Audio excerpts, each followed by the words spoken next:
আসসালামু আলাইকুম রহমতুল্লাহি ওবারাকাতু। সুপ্রিয় শিক্ষার্থী বন্ধুরা, আশা করি তোমরা সকলেই অনেক ভালো আছো।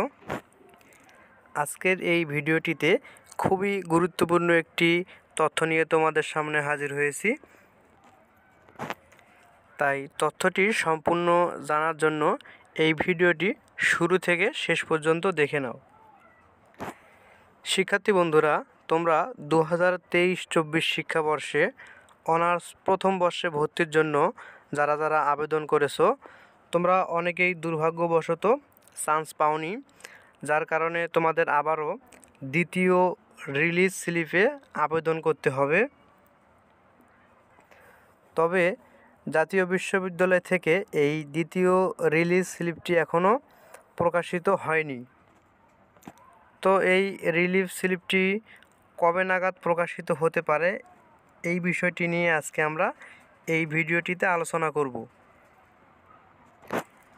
শিক্ষার্থী বন্ধুরা, তোমরা জানো যে সমগ্র বাংলাদেশ জুড়ে একটি আন্দোলন হয়ে গেল এবং এই আন্দোলনটি হলো কোটা আন্দোলন।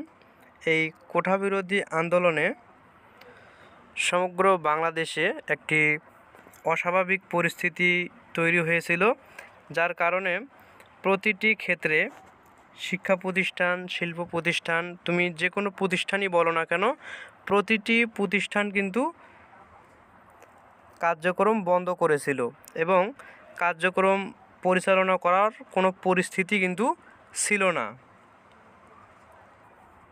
তো তোমাদের চিন্তার কোনো কারণ নেই, কারণ পরিস্থিতি এখন স্বাভাবিক হয়ে গেছে।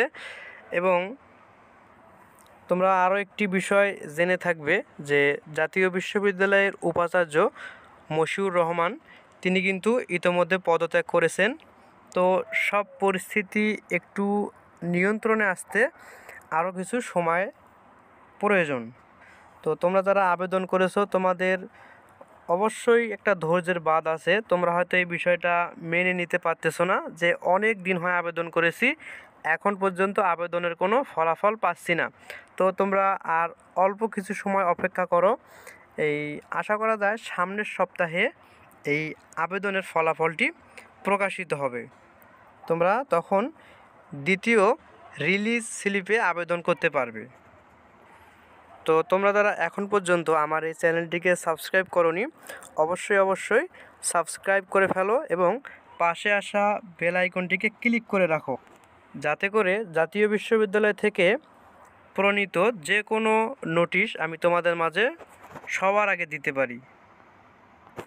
তো তোমরা জেনে গেলা যে তোমাদের সামনের সপ্তাহের দিকে এই দ্বিতীয় রিলিজ স্লিপের আবেদনটি প্রকাশিত হবে। তো আজকের মতো এই ভিডিওটি এখানেই শেষ করছি। তোমরা সকলেই ভালো থেকো, সুস্থ থেকো। আল্লাহ হাফেজ।